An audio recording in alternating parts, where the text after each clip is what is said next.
teman-teman, perkenalkan nama saya Regita Pinkan Lucia Payo dengan NIM 19061102059.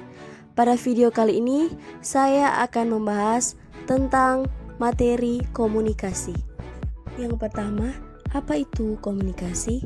Komunikasi merupakan proses penyampaian pesan atau informasi yang dilakukan seseorang kepada orang lain dalam bentuk verbal atau tulisan yang secara langsung atau non-verbal, yakni melalui perantara atau media.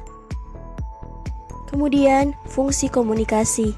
Komunikasi dalam organisasi memiliki 4 fungsi utama. Yang pertama, kontrol atau kontrol merupakan fungsi komunikasi, yakni sebagai alat kontrol untuk mengetahui sejauh mana seseorang berjalan atau melaksanakan tanggung jawabnya, apakah telah sesuai dengan tauran atau tidak.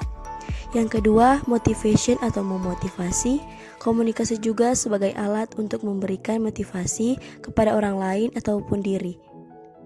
Yang ketiga, emotional expression atau ekspresi emosional. Komunikasi merupakan media untuk berekspresi, menyalurkan ekspresi dalam berkomunikasi.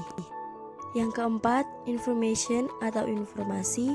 Informasi yang tak lain adalah fungsi utama dari adanya komunikasi yang terjadi, yang mempengaruhi adanya pengambilan keputusan seseorang atau individu maupun kelompok.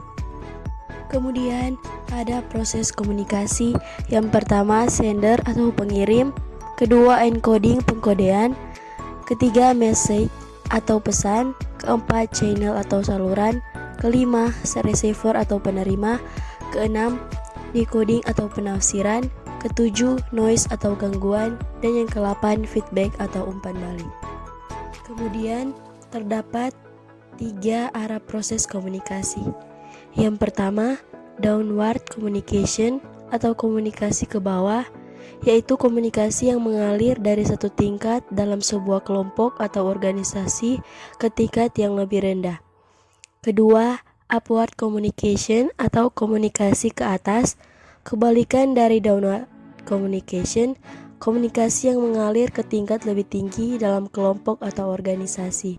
Dan yang ketiga, lateral communication atau komunikasi lateral, yaitu komunikasi yang terjadi dalam sebuah kelompok kerja yang sama, pada tingkatan yang sama, atau horizontal. Selanjutnya, halangan terhadap komunikasi yang efektif. Yang pertama, ada ketakutan. Kedua, ada persepsi penyeleksian. Ketiga, ada kelebihan informasi. Keempat, ada emosi. Dan yang kelima, ada bahasa. Kemudian yang terakhir, implikasi global. Faktor perbedaan budaya menciptakan potensi adanya masalah dalam komunikasi. Terdapat 2 dampak implikasi global dalam proses komunikasi, yaitu yang pertama, hambatan budaya. Ada beberapa masalah yang berkaitan dengan kesulitan bahasa dalam komunikasi lintas budaya. Yang pertama, hambatan yang disebabkan oleh semantik dari makna kata. Kedua, hambatan yang disebabkan oleh konotasi kata. Dan yang ketiga adalah hambatan yang disebabkan oleh nada yang berbeda. Kemudian, konteks budaya. Budaya cenderung berbeda dalam mempengaruhi makna individu dan proses komunikasi. Dalam high context kultur Asia, orang sangat bergantung pada gaya non-verbal dan isyarat.